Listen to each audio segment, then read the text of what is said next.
Bismillahirrahmanirrahim. Talim kita kuatkan kembali amalan kita terkait dengan ibadah kurban. Karena hidup ini diatur oleh agama, tiap waktu, tiap ruang itu semuanya diliputi, ditata oleh Allah mesti gimana di waktu-waktu itu. Ya. Jadi hidup itu kan dikirimnya masalah salah satunya penyakit, problematika, ya. Itu di waktu-waktu itu juga masalah problematikanya, misalnya di Syawal dikirim masalah itu. Solusinya kalau nggak ngikuti secara Islami ya kita rahmat Allah saja kita masih selamat. Ya, itu yang paling penting. Itu gunanya kemana-mana bawa agama. Konsep bawa agama itu sebelum mukadimah ini Anda jelaskan dulu terkait taqarrubu ilallah. Takarub itu mendekat kepada Allah, itu ibadah tertinggi letaknya di ujung akhir tahun Syawal. Ya, Zulhijjah kan maksudnya ya. Batas Zulhijjah itu namanya ibadahnya kurban ya. Menyempurnakan ibadah 12 bulan ke atasnya. Jadi sempurnakan itu termasuk Ramadan, ibadah beda, sholat, ya. Mesti gimana gitu.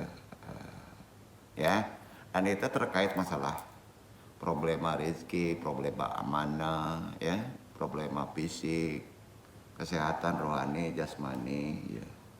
Insya Allah ini yang kita bahas, aplikasi daripada Dinul Islam, itu hampir 70-80% itu sifatnya habluminanas.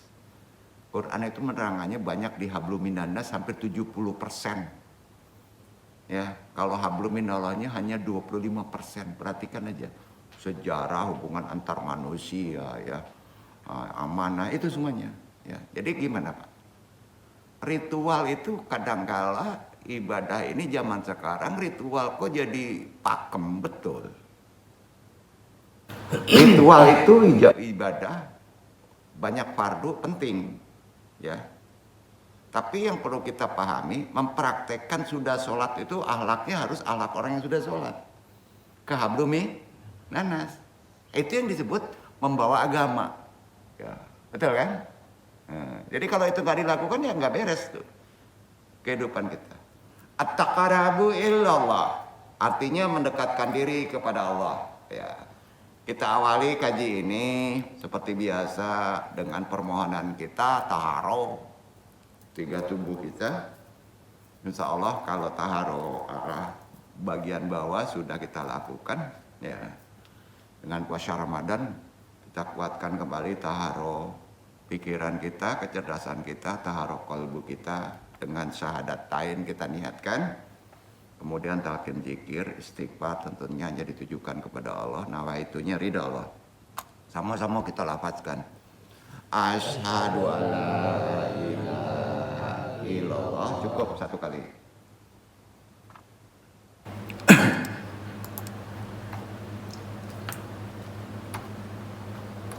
Syahadatain. Asyhadu alla ilaha illallah wa asyhadu anna Muhammadur Rasulullah. Shalawat umi. Allahumma sholli ala sayyidina Muhammadin nabiyyi ummi wa ala alihi wa sahbihi wa sallim. Istighfar 3 kali. Astaghfirullahaladzim. Astaghfirullahaladzim. Astaghfirullahaladzim. Doa marifat. Ilahi anta maksudi waridlo kalamat lubi atini mahabataka wa marifataka. Toharo abaha arahkan kepala dengan rata diputar kebalikan arah jarum.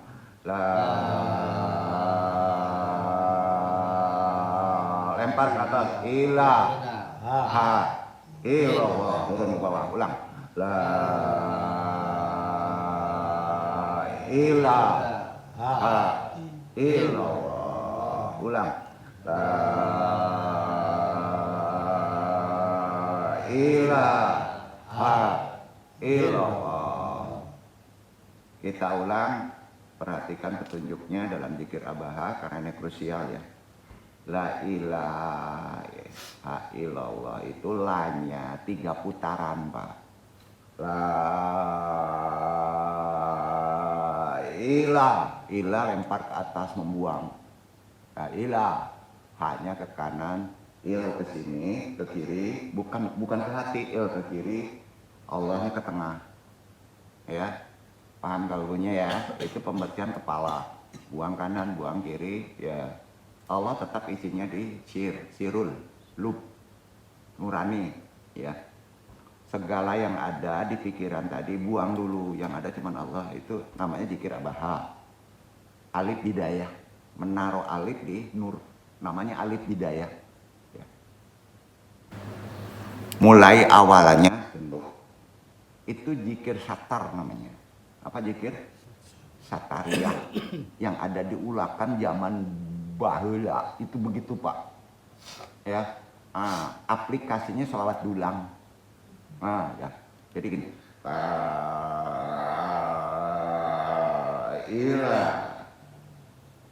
Ilah tuh naik ke atas.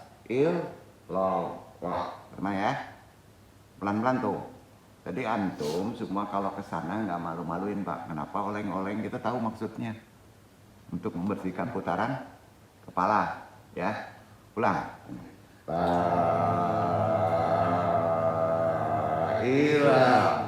Ilah tuh naik. La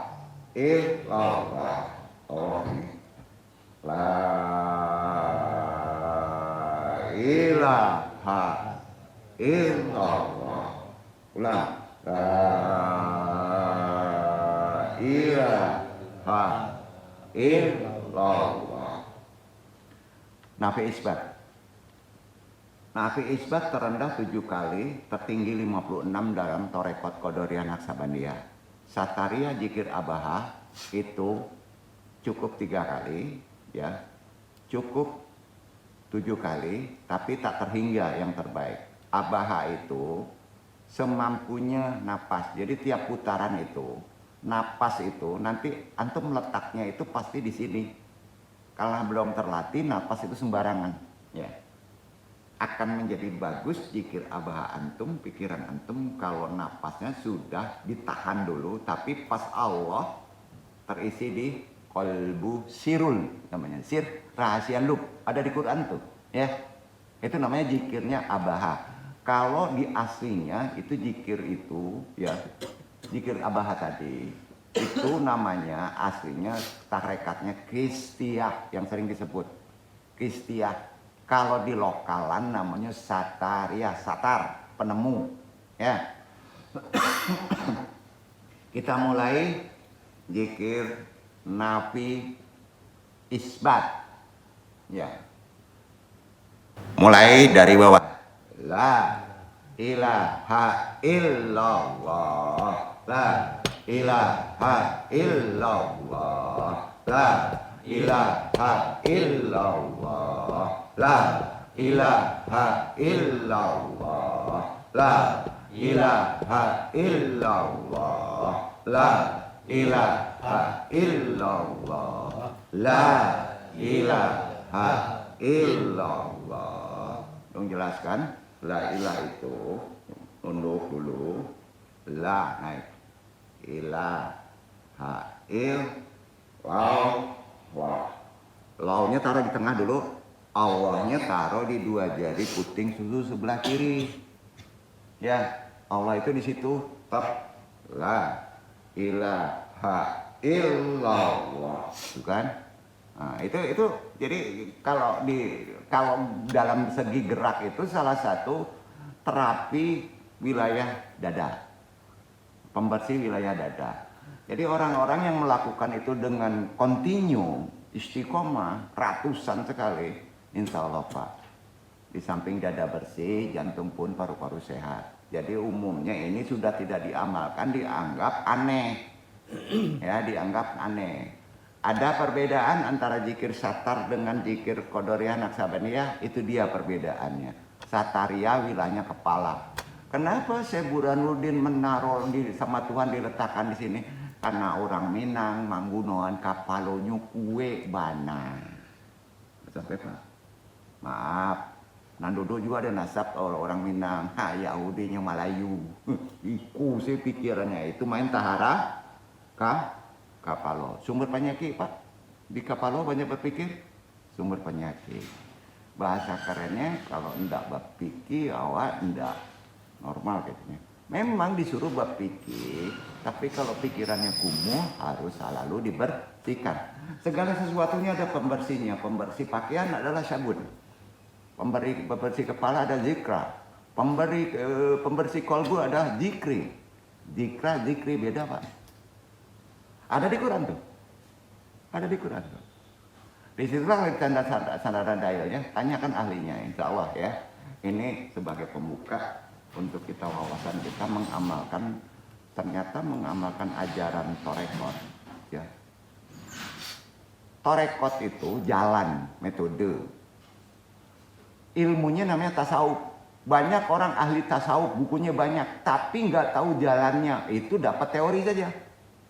Ya. Jalannya bertorekot. Torekot ada 73. Semuanya mutabaroh, satu yang sesat. Ya. Satu yang sesat. Jangan dibalik-balik Pak. Itu maknanya.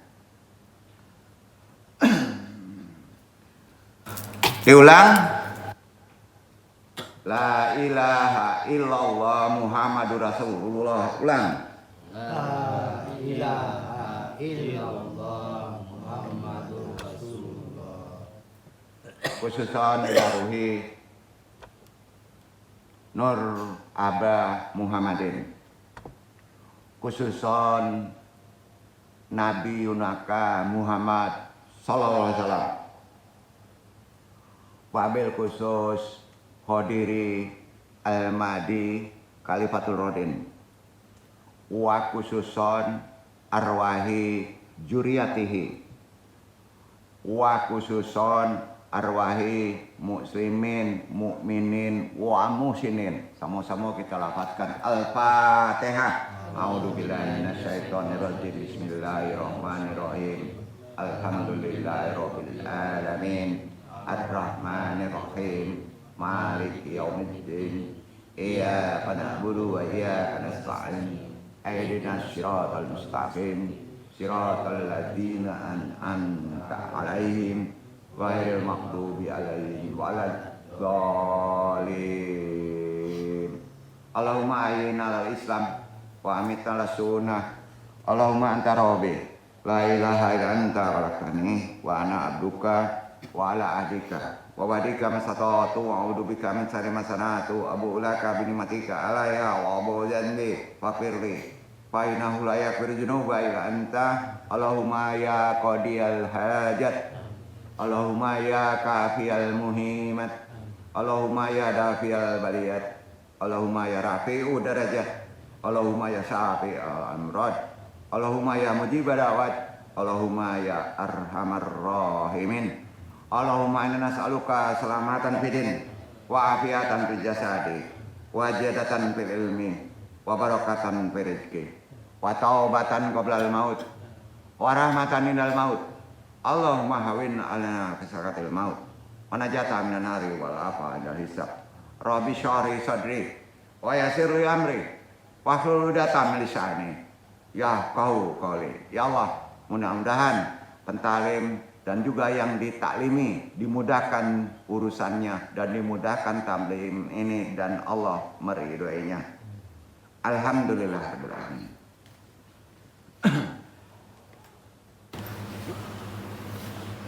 Puji syukur kehadirat Allah Subhanahu wa taala dengan kodrat iradatnya juga rahmatnya kita masih diberi waktu ya, alhamdulillah, untuk datang ke tempat ini bertolebul ilmi. As-sa'adatu ada jami'ati akhwati jami'iyati subhanil masyiyati YMAA rahimakumullah. Kullu man yatlul Qur'anul Karim huduriyanna wa man yattaluhu bi tariqati nan andong taklimi. Wa man yattaluhu mubasyaratan abda wasyi'aili tawasili istimai jami'uhum rahimahumullah fi hadal istimai hadal fakirul ahmaku. Yang fakir ini sanunakitsu hajana lailatan. Jemaah ikhwan akhwat ya maaf rahimakumullah, baik yang mengaji secara talaqi datang langsung, juga ikhwan akhwat di mana saja yang mengaji mungkin secara dunia sains atau teknologi atau medsos, semuanya rahimakumullah. Kalau doa pakai kaf, rahimakumullah. Ya, kalau orang meninggal tapi guru kita rahimahullah. Itu bedanya. Nah, ya. Jangan salah sebut, nanti diketawain sama orang Arab. Nah, ya. Jadi kalau ada doa rahimahumullah, pernah kita bahas terkait kaji sekarang. Di pertemuan hari ini Al-Fakir yang bodoh ini, tajuk risalah kita malam ini, Andung coba bahas ya. Judulnya At-Taqaribu Ilallah. Mendekatkan diri kepada Allah. Ya. Jadi ibadah kurban, ibadah sunnah yang sangat dianjurkan, bahkan bisa wajib bagi yang mampu, ya, adalah menyembelih hewan. Ya, nah, itu ibadahnya namanya taqarrub ilallah, mendekatkan diri lebih sedekat-dekat dengan Allah supaya ibadah sebelumnya sempurna. Maka Syawal itu naik dengan cara ibadah kurban. Jangan ngerti Syawal aja nggak melakukan ibadah kurban. Salah satunya puasa Syawal 6 hari, sholat Idul Adha, menyembelih hewan, bisa wajib bisa sunnah. Itu yang akan kita bahas. Nah, ini penting karena terkait aplikasi di kehidupan waktunya ya. Di kondisi ini mesti gimana supaya hidup kita ini ada berkah penuh, wa'afiat, kesehatan, thayyib, ya. Nah, makanya sehat itu walafiat, ada thayyibahnya. Amma ba'du. Dalam ibadah menunaikan wajib, ya, ibadah wajib fardu ain, sudah jelas itu inti taqarrub. Ibadah sholat antum 5 waktu yang wajib, itu udah jelas taqarrub. Arti kalau itu kan mendekat kepada Allah, itu ibadah tertingginya. Hati-hati, yang wajib itu, yang 5 fardu ain itu sudah diisi permohonan antum sama aturan sunnah. Ya, jadi sudah sholat, antum cukup melakukan ibadah taqarrubi. Apa ibadahnya? Itu disebut sunnah rawatib.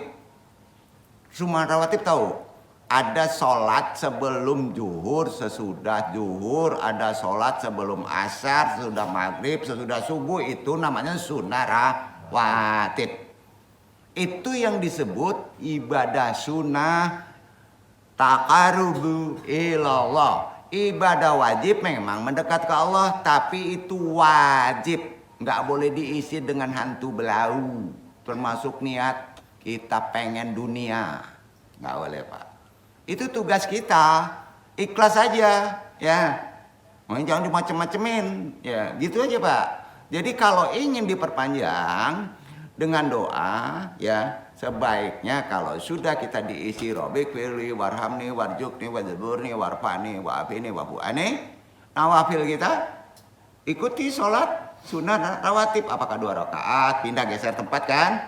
Itu ada aturannya. Sudah itu jangan begini lagi setengah jam Pak. Ibadah selanjutnya yang paling krusial adalah menyebarlah kalian berikhtiar. Udah pergi. Gitu. Lebih banyak mana Pak? Sunnahnya. Hablum minan nasnya. Kalau ini kan berapa menit aja tuh? Nah, jadi itu penting Pak. Nah, supaya kita ngerti ilmunya. Ya. Jadi sudah jelas ya. Nah, ibadah fardu ain wajib juga betul taqarrub, mendekat kepada Allah azza wa jalla. Itu paling utama sebetulnya. Bila hamba menaikkannya dengan sempurna, ya, tentu kalau ingin disempurnakan sholat tadi, harus ada sunnah, nafilah, rawatib. Kan itu? Kan? Nah, ia akan mendapatkan keberuntungan tuh hidupnya. Itu bedanya, Pak. Ya. Orang rajin sholatnya, Pak. Tapi nggak tahu letak sunnahnya, Pak. Nah, bisa jadi masalah juga, Pak. Ya. Nah. Insya Allah akan mengarah ke kehidupan yang lebih baik dan selamat dari api neraka. Itu amalan sunnah nawafil. Pernah seorang dari Najd ya, datang kepada Nabi SAW dan bertanya tentang amalan wajib ya, dalam Islam. Apa sih ya Rasul amalan wajib dalam Islam? Di hadis ini tidak disebutkan nama orang itu, tapi orangnya berasal dari desa Najd. Rasulullah SAW menjawab begini, kamsu salawatin ma'frudatun fil yaumi wa lailati. Artinya 5 sholat yang wajib sehari semalam. Ya. Ya. Jadi bertanya orang itu tentang amalan wajib untuk bisa dekat dengan Allah. Rasulullah menjawab, kamsu salawatin marfudatun fil yaumi wal lailati. 5 sholat yang wajib sehari semalam. Itu aja. Ya. Nah. Kemudian bertanya lagi orang Najd tadi, hal hunaka ayu wajibin akhra alayya bis sholati. Ya. Apa ada kewajiban sholat atasku yang lain? Lebih ke person. Ke orang Najd itu. Ya. Nabi SAW menjawab, ingat yang pertama berkata, ya, yang kedua menjawab, ya, berarti itu jawaban perkataan dari keakhlak Nabi, kecerdasan pikiran, person manusiawi. Tapi kalau sudah bersabda, ya kalau sudah bersabda, itu yang ditaklidkan, yang paling benar. Ada perbedaan. Hati-hati kalau kita menyandarkan, banyak sekarang orang menyandarkan kepada hadis Rasulullah. Itu ada tarbiyah, ada kata Nabi, ada anjuran Nabi, ada sabda Nabi. Yang kuat mana? Sabda Nabi, Pak. Nah, itu harus diterapkan. Itu yang dipakai. Ya. Tadi kan disebut ya. Kemudian Rasulullah menjawab dari pertanyaan, hal hunaka ayu wajibin akhara alayya bisyarati. Apakah ada kewajiban sholat atasku yang lain? Kata orang Najd gitu. Nabi makan menjawabnya gini, hal hunaka ayu wajibin akhara alayya bisyarati. Apakah ada kewajiban sholat atasku? Kata orang itu. Kemudian Nabi menjawab, laisa illa idza fa'alta dzalika anti bi khatirin tadhawu. Tidak ada kewajiban pribadi untuk antum orang Najd, kecuali bila engkau melakukan tatawu sukarela. Tatawu itu pokoknya antum itu yang wajib hanya 5 waktu. Kalau di luar itu ingin wajib, boleh, tapi bukan wajib. Kalau ingin rutin, boleh, tapi harus ada ilmu namanya tatawu. Ada orang yang mengkontinyukan sholat sunnah, Pak. Ilmui. Nabi melarang. Kecuali safar. Tahu safar? Kecuali mereka tidak bepergian. Misalnya gini, sudah sholat zuhur, ada yang 4 sebelum sesudahnya, ada yang 2 kan. Itu tidak boleh continue. Sampai. Tidak boleh continue. Nah, hati-hati, nanti takutnya sunnahnya berubah. Sunnah yang sangat dianjurkan. Ya. Nah, ini ada aturan. Ini memang sudah melalui yang lebih detail ya dalam konsep hukum. Nah, jelas kan semua ada tuntunannya ya. Nah, sampai ke situ benar. Ya. Jadi setelah itu Rasulullah SAW bersabda. Baru beliau menjawabnya, laisa illa ida al-tadalika tau ayatin. Wallahi an azida alaihi walan angusta minhu. Kemudian ditutup dengan syayyazza bihazin saidin idakan shodiqan. Jadi demi Allah aku tidak akan menambah atau menguranginya, kata Nabi. Apa yang dituntun baik itu sunnah maupun wajib dari Allah, berarti dia mengikuti aturan dari wahyu, ya. Ia akan mendapat keberuntungan bila jujur mengamalkannya. Hadis riwayat Bukhari nomor 46, Muslim nomor 12. Nah ini perlu dicurai nih. Hadis ini perlu diurai. Karena ada fikih. Dari pendeknya suatu hadis yang sahih, itu ada fikih. Dari tarik, membaca sejarah, ada juga hukum. Ada tarik, ada hukum, aturan hidup, ya. Jadi fikih tidak ditarik dalam problema-problema yang sifatnya misalnya problema secara kultur masyarakat, tapi ditarik juga dalam segi yang bernegara. Ya, bisa ditarik ke fikih. Jadi orang melakukan amalan-amalan tatawu itu sunnah, nawafil, akan lebih banyak mendapatkan keberuntungan yang lebih tinggi derajatnya, tapi harus diilmui. Jangan sampai menjadi istiqomah. Ya. Apalagi safar nggak boleh istiqomah. Apalagi kalau safar itu mencari rezeki, pergi mencari rezeki, ya safar namanya. Jadi di sini kita sudah tahu derajat bagi kita dari sekedar menunaikan yang wajib semata dan apa yang mesti kita lakukan setelah melakukan wajib. Seorang tak lepas dari kekurangan. Kita pasti pada kekurangan. Disebut alpalah, lalai lupa. Itu diterangkan di Quran. Nah, saat melaksanakan amalan wajib juga begitu kan. Tahu-tahu naik aja pikiran utang lah itu belum ya. Ada aja gangguan. Sepintar-pintar, seahli-ahli meditasi juga, ya. Tetap aja pas sholat ada gangguan. Ya, banyak kekurangannya Pak. Orang yang menunaikan hal wajib itu tuntutan Tuhan harus khusyuk kan gitu. Tapi tidak mutlak khusyuk itu diletakkan pada mujmal seluruh gerakan 5 waktu khusyuk. Syarat khusyuk itu hanya sedetik, ya. Pernah jabarkan tuh, ya. Maka kalau itu sulit, antum bisa disempurnakan dengan sholat tatawu nawafil yang disebut rawatib tadi, apakah 2 rakaat. Itu juga harus diilmui. Berarti ya kalau betul-betul paham, maka Allah mencintainya, yang disebut mempunyai derajat muhibin. Orang kalau diberi derajat muhibin itu, rahmat Allahnya tidak diucapkan lagi, maka berhak rahimakumullah kepada orang, maka antum bisa ngasih. Ya. Ini nih. Ya, mudah-mudahan rahmat Allah menyertaimu. Nah, antum juga bisa ngasih. Pasti, Pak. Nah, ini nggak usah dikaji itu. Jadi, ini termasuk ilmu azam, Pak. Orang yang masih menambahkan dengan amalan-amalan sunnah, insya Allah derajat antum muhibin, pasti dicintai Allah Jalla wa'ala. Ini ada hadisnya, perhatikan hadisnya. Bismillahirrahmanirrahim.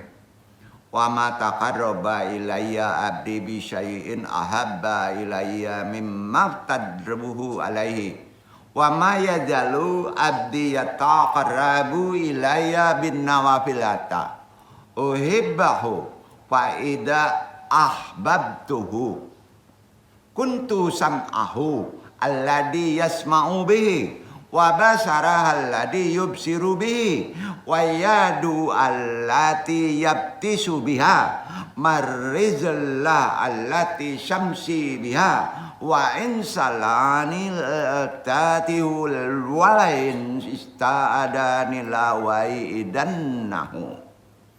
Dan tidaklah seorang hamba mendekati kepadaku takarub dengan amalan-amalan nawafil. Jangan wajibnya tuh, wajib udah jelas nggak perlu dikaji kan, tugas kita. Ya.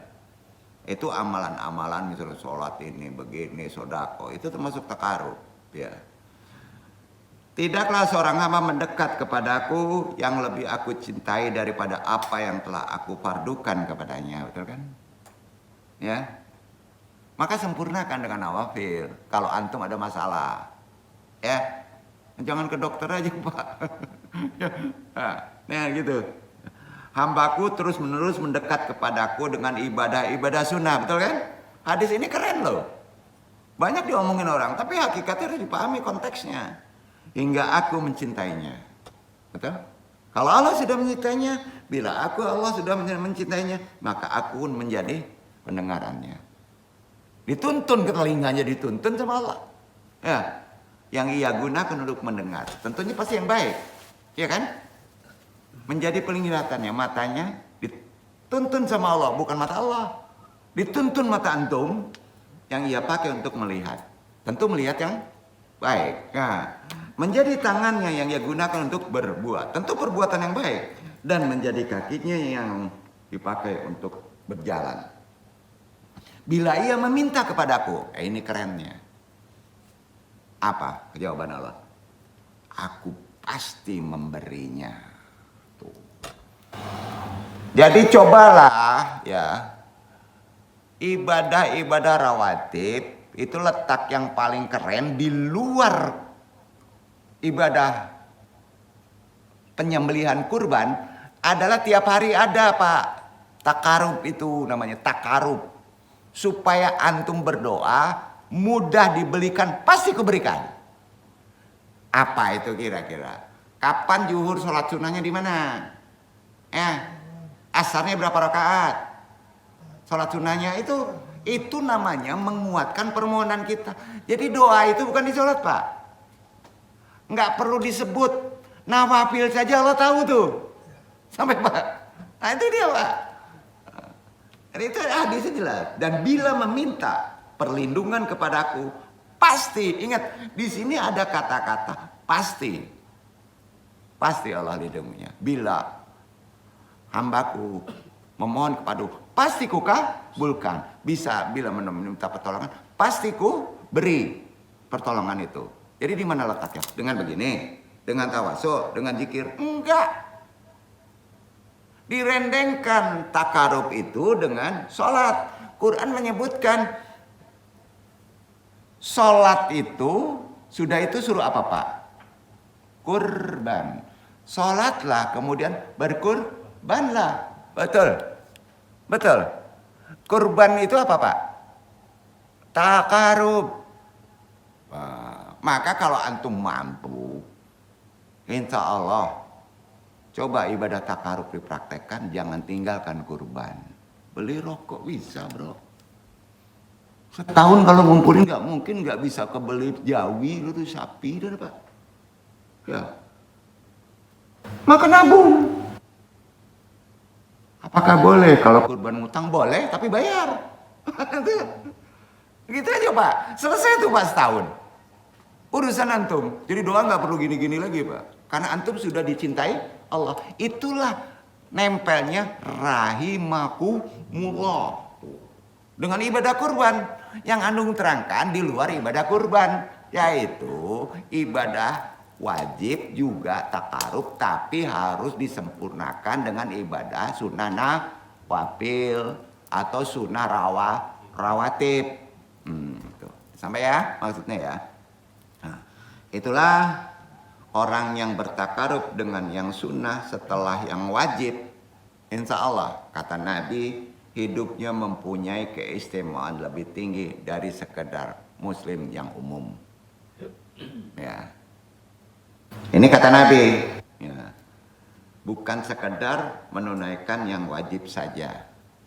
Karena tuntutan asal atas seorang hamba adalah melaksanakan yang wajib.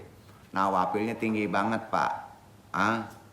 Atributnya digedein Pak. Yang wajibnya dicuekin. Enggak laku nawafil tuh. Ya. Jadi kalau nawafil belum sanggup jangan dipaksa. Karena kita belum selesai di yang wajib. Fardu ain kan. Nah, maka akan dapat cita Allah Pak. Di mana ia akan berdosa bila teledor atau meninggalkannya khususnya yang wajib. Berdosa besar kalau meninggalkannya ada tantangan syirik. Ya, hati-hati Pak. Meninggalkannya aja nggak khusyuk bisa berdosa Pak di sholat wajib. Ya, karena tugas kita krusialnya ke situ kan.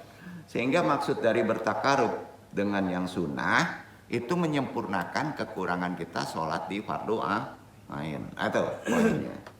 Karena tunaikan itu sebaiknya di kondisi-kondisi sekarang. Karena kondisi kita sudah tua, Pak. Nah, yang duduk batuk-batuk, udah bengek, operasi, ruwatan. Nah, udah pasti sholat kita juga bakalan kabut kan. Sempurnakan Pak dengan nawafil ya, insya Allah Pak. Herannya gini Pak, kalau antum ada ikhlas menolakkan sholat nawafil, kalau kita memperbandingkan Pak dengan yang wajib, yang nawafil bisa khusyuk Pak. Yang wajib sulit khusyuk Pak. Perhatiin aja lah. Akhirnya antum sudah sholat wajib nih, itu pas wajib kok nggak bisa khusyuk ya. Pas nawafil geser tempat, sholat dua rakaat, termasuk juga nawafil misalnya sholat menghormati masjid, nawafil juga itu. Bisa khusyuk Pak, heran ya. Pas sholatnya yang lain kok bisa khusyuk ya. Yang wajib, yang krusial juga nggak bisa khusyuk. Disitulah setan masuk. Ini nggak bisa dibohongin. Secara umum ada dua kategori dari mereka yang selamat, yaitu yang pertama dalam kehidupan tentunya, yang mencintai Allah Jalla, insya Allah selamat karena makomnya tinggi, yaitu yang menunaikan yang wajib, berhenti pada batas-batasannya, ya berhenti pada batas-batasannya, tidak berlebihan, dan kalaupun melakukan amalan lain, dia harus betul-betul memahami konsep aturan agama. Kedua, mereka yang dicintai Allah, yaitu mereka yang melakukan ibadah sunnah di samping yang wajib. Ini lebih bagus, ya. Dan inilah yang dimaksud Ibnu Qayyum dengan ucapannya. Hal ini akan mengantarkan hamba menuju tingkatan memperoleh apa yang disebut muhibuyah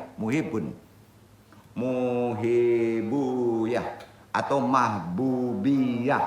Nah, artinya menggenggam tingkatan mencintai Allah. Antum sudah dapat derajat mencintai Allah yang disebut mahabbah. Gini ya Pak ya, mencintai Allah tidak bisa cinta-cintai. Kalau antum sudah mencintai Allah, Allahu Akbar, antum nggak berlari lagi ke masjid, antum sudah di atas sajadah. Nyaman itu, kan susah Pak. Nggak bisa dibohongi. Ya apapun juga untuk kebaikan Allah yang sifatnya ritual agama itu tanda mencintai Allah. Sedekah udah nggak perlu disuruh, ya pokoknya seneng aja melakukan gitu kan, ada yang kayak gitu Pak. Ya, nah, itu derajat yang disebut mahbubiyah. Itulah orang mahabbah kata orang tarekat. Ibnu Rajab Al-Hanbali rahimahullah menyatakan para wali Allah Azza wa Jalla yang dekat dengan takarub kepadanya ada dua golongan. Pertama, yang bertakarub dengan menunaikan yang fardu, dengan mengerjakan yang wajib, dan meninggalkan yang diharamkan. Mereka ini golongannya al-muqtasidun. Jadi, mengerjakan yang wajib, meninggalkan yang diharamkan. Dia sholat wajib, bagus. Yang haram ditinggalkan. Yang haram itu kan banyak yang kasat mata Pak. Nggak mau, misalnya kalau nggak yang meragukan ini apakah makruh, dia tinggalkan tuh, nggak mau tuh. Itu namanya derajat antum al-muqtasidun. Ini kata Allah. Kita sandarkan firman Allah Fatir ayat 32. Iqra Iwan. Ya, itu sandaran. Kita jangan dulu menghibunnya. Ini aja dulu deh. Muqtasidun. Itu makom, karena ajaran tarekat ada derajat makom ya.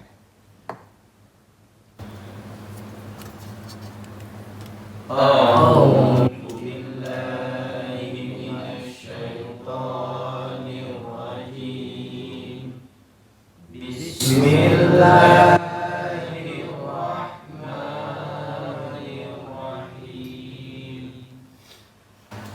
Summa arushana awal.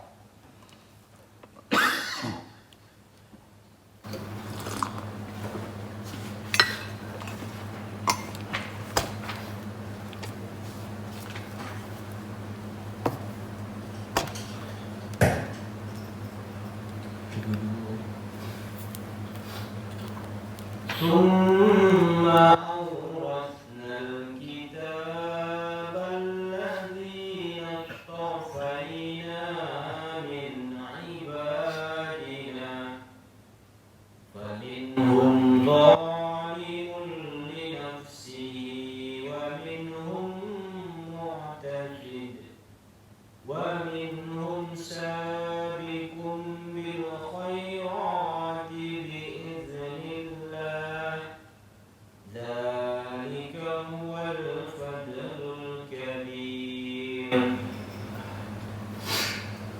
Kemudian kitab itu kami wariskan kepada orang-orang yang kami pilih di antara hamba-hamba kami.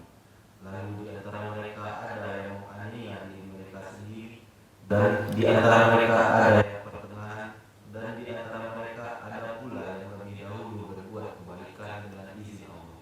Yang demikian itu adalah karunia. Ada 3 derajat kan?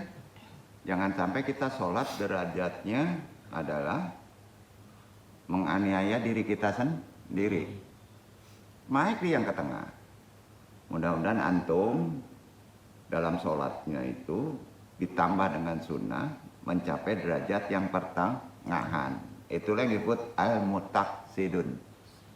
Jadi kalau ditanya apakah syariat Islam mengajarkan derajat atau makomat? Iya, itu kurang.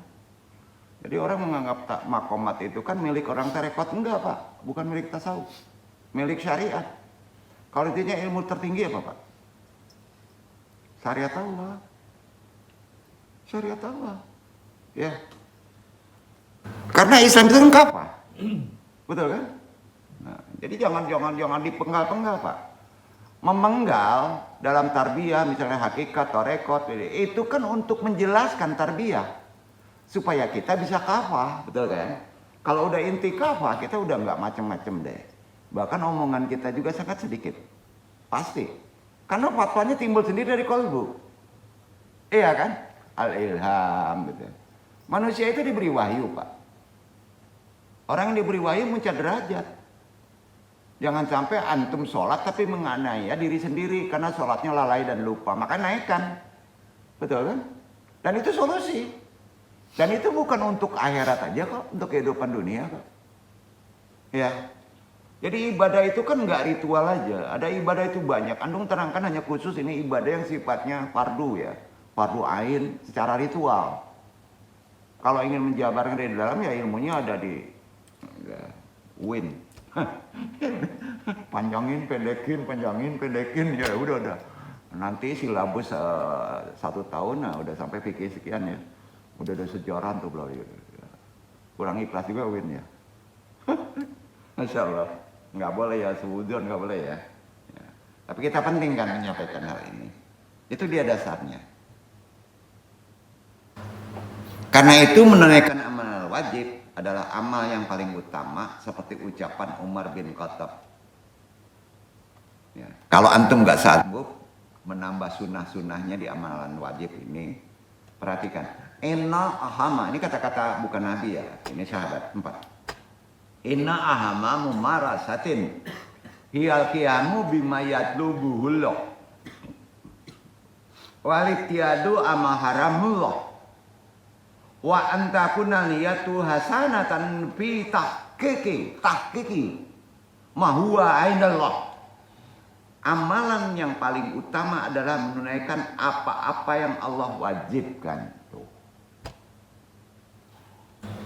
Apa-apa yang Allah wajibkan, perhatikan tuh. Dan menjauhi apa-apa yang Allah haramkan. Serta mempunyai niat yang benar dalam menggapai apa yang ada di sisi Allah. Antum nggak perlu menyempurnakan sholat kalau antum yakin amalan antum yang wajib itu sempurna. Duduk nggak?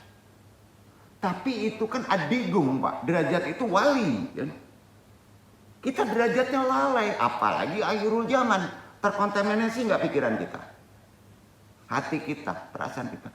Maka gunakanlah sunnah itu untuk menyelesaikan perkara kita baik di dunia maupun akhirat dengan ibadah-ibadah sunnah, nafilah. Itu dia. Kita lanjutkan. Ya. Yang pertama tadi ya.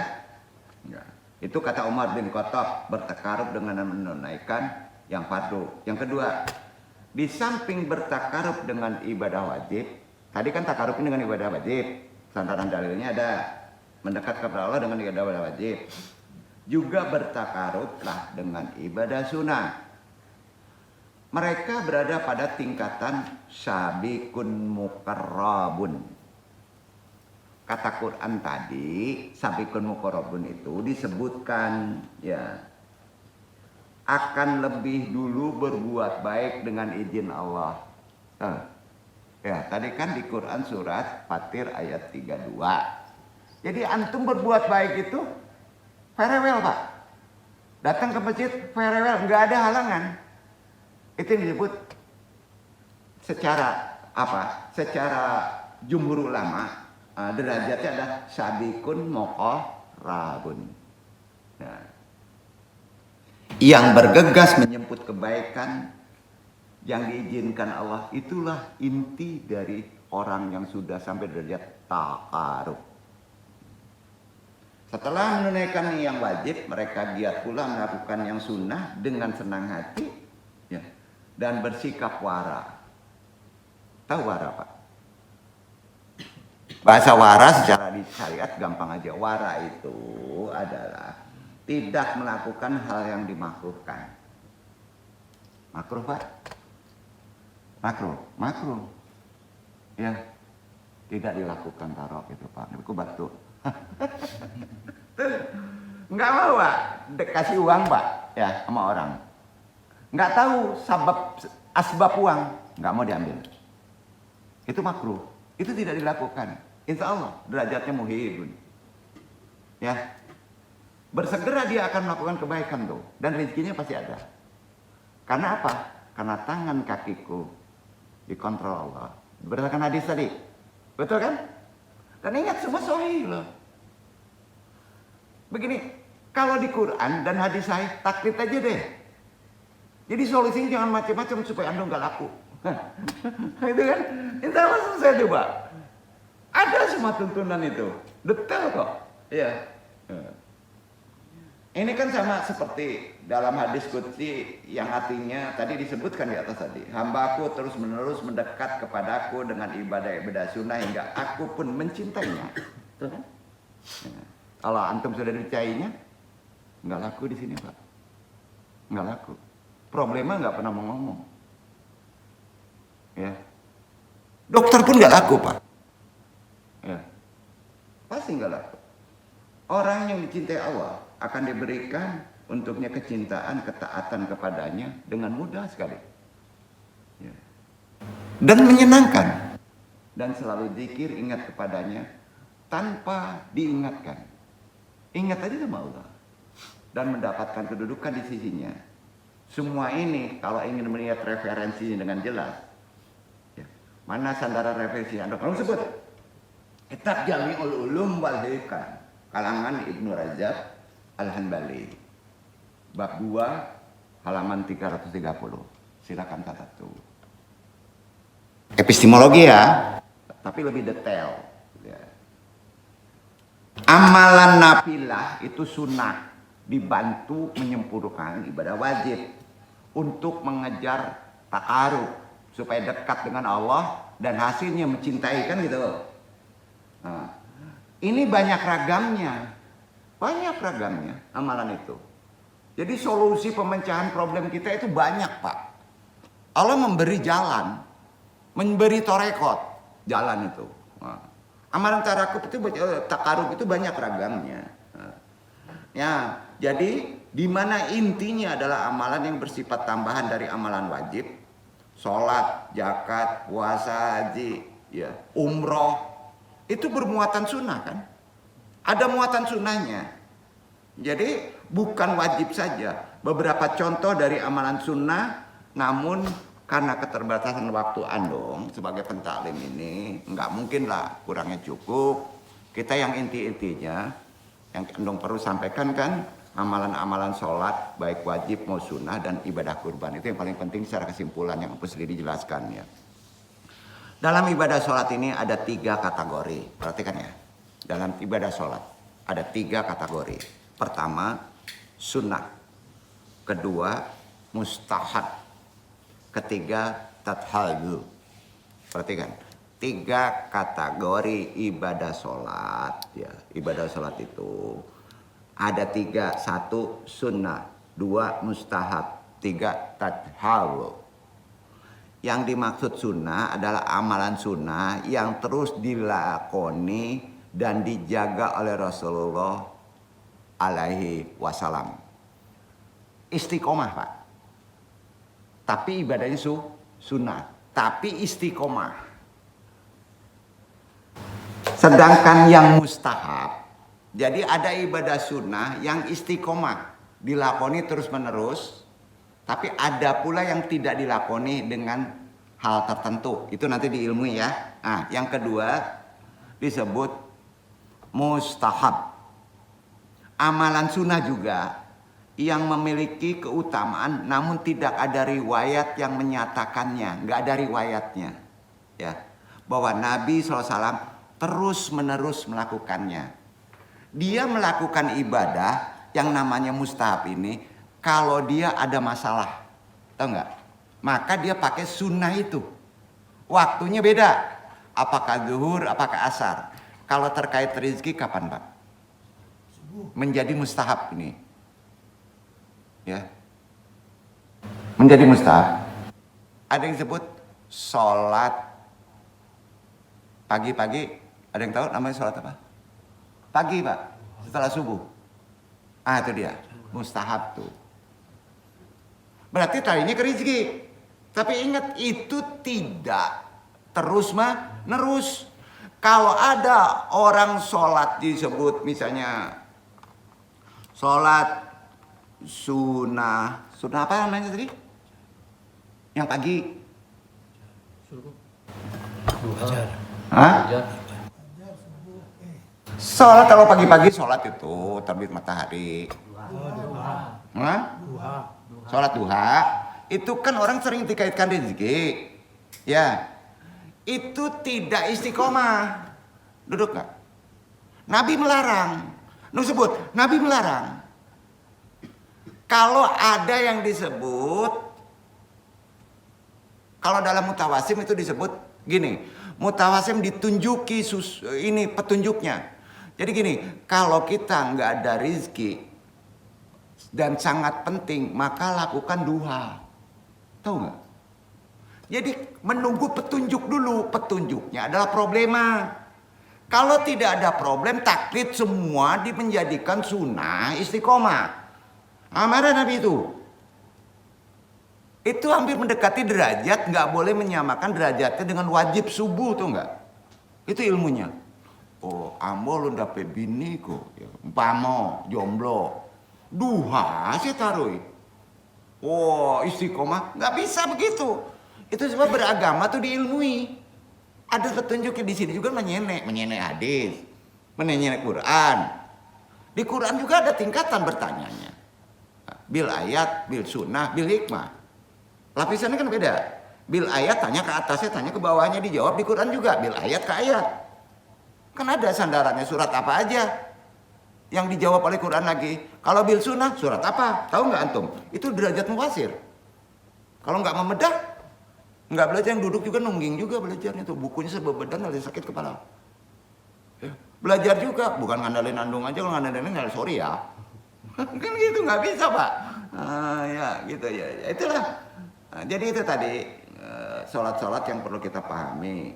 Karenanya kita sama tahu lah derajat mustahab tadi menyatakan bahwa tidak boleh terus-menerus dilakukan. Tathawu. Yang ketiga. Kategori kan ada 3 perkara sholat sunnah ini. Tathawu yaitu amalan sunnah tidak termasuk kategori keduanya di atas. Artinya Nabi SAW tidak pernah menyebutnya dalam hadis. Namun ada riwayat menerangkan Nabi memberikan izin untuk melakukannya. Tidak termasuk yang istiqomah sholat sunnahnya. Yang istiqomah sunnah itu diterapkannya umumnya sunnah rawatib. Ya, duha tidak berketerusan. Itu namanya mustahab. Tathawu ya boleh dilakukan tapi tidak ada hadisnya. Tapi Nabi mengizinkan. Nah, ini perlu dijelaskan. Nah, contoh sholat sunnah sebagai berikut. 10 rakaat saat tidak syafar. Paham nggak? Sholat sunnahnya itu 10 rakaat Pak. saat tidak syafar. Itu sholat sunnah namanya. Itu aja. Gini, 10 rakaat jumlah totalnya sehari. Uraian waktunya nempel pada 5 waktu wajib. Ya. Tapi dilakukan antum harus di negerinya. Itu hadis. Tidak boleh antum di Jakarta melakukan itu. Paham gak nih? Nggak boleh, karena safar juga ibadah. Kecuali kalau safar antum maksiat gitu. Nah, kalau safar antum misalnya itu bertemu dengan tempat-tempat lama, apa namanya Pak? Reuni. Apa namanya? Reuni. Reuni, ya itu nggak safar, sapor namanya ya. Nggak bisa, tetap sholat. Nah, gitu sunnah Pak. Kecuali cari rezeki, ya berperang, itu safar. Ya, itu 10 rakaat itu jumlahnya. Telah sah kata Rasulullah bahwa beliau menjaga sholat ini. Abdullah bin Umar berkata, hafadzu min Rasulullah sallallahu alaihi wasallam asfara raqaatin. Raqaataini qabla zuhri. Perhatikan. Raqaataini qabla zuhri. Wa raqaataini ba'da zuhri. Ya. Wa raqaataini ba'da maghribi. Ba'da maghribi fi baitihi. Wa raqaataini ba'da isya'i fi baitihi. Wa raqaataini qabla salatil fajri. 10. Terang. Artinya gini ya. Aku hafal dari Rasulullah SAW 10 rakaat. 2 rakaat sebelum sesudah zuhur. Berapa Pak? 4. Zuhur itu diawali 2 rakaat. Ya. Selesai sholat wajib zuhur ditutup dengan 2 rakaat. Ya. 4 kan? Sudah itu 2 rakaat setelah maghrib. Setelah maghrib. Ini dilakukan di rumah Nabi. Ya kalau zaman sekarang nggak usah dikaji. Rumah Nabi di Madinah, masa sholat nawafilnya mesti ke Madinah? Mau. Udah. Jadi artinya kalau di sini gimana Pak? Maghrib ini. Halo? Nondong tanya nih orang Ruin. Maghrib itu gimana? Sholat sunnahnya. 2 rakaat setelah maghrib. Bukan di masjid, pulang ke rumah. 2 rakaat di rumah. Kalau antum sholat di maghrib, dapat sunnah biasa aja bro. Bukan sholat sunnah yang disebut takarub. Duduk gak? Duduk Pak. Jadi sebaiknya kalau sudah maghrib, nggak begini. Karena antum dikejar dekat dengan sholat takarub tadi sunnah. Pulang ke rumah, sholat sunnah 2 rakaat. Sampai Pak? Udah berapa? 4 tambah 2, 6. Ya. Sudah itu 2 rakaat setelah maghrib di rumah. Ya. 2 rakaat setelah isya di rumah. Udah berapa Pak? 8. 2 rakaat sebelum sholat subuh berjamaah. Udah? Jadi apa Pak? Sebelum subuh antum sudah sholat 2 rakaat dulu. Dan ini istiqomah. Sangat dianjurkan. Sampai Pak. Jadi antum kan masuk masjid nih. Sholat menghormati masjid 2. Ya. Sebelum masuk subuh iqamat antum sudah sholat nawafil tadi kan. Rawatib tadi kan. 2 rakaat baru kita Nah pertanyaannya, kapan bergeser tempat untuk sholat sunnah ini? Letaknya di zuhur, sesudah zuhur 2 rakaat. Duduk. Jadi contoh hadis tadi, zuhur diri di situ, di masjid, sholat 2 rakaat. Kemudian berjamaah sholat 4 rakaat. Wajib tuh, nggak perlu dikaji.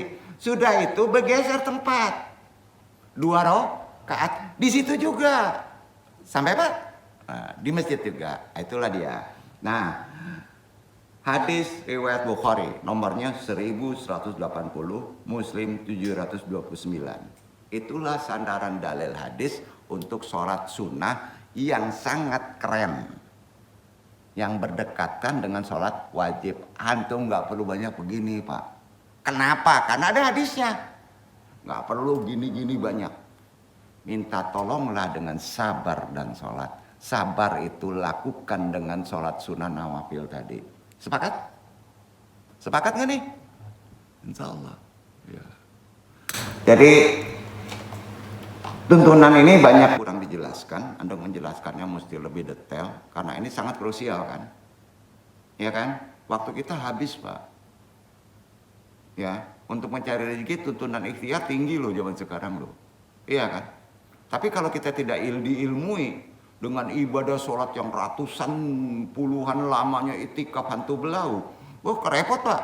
Padahal pendek-pendek aja kan. Nah itu dia Pak.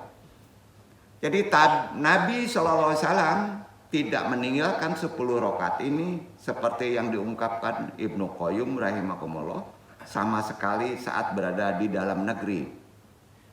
Saat berada di dalam negeri tidak sabar.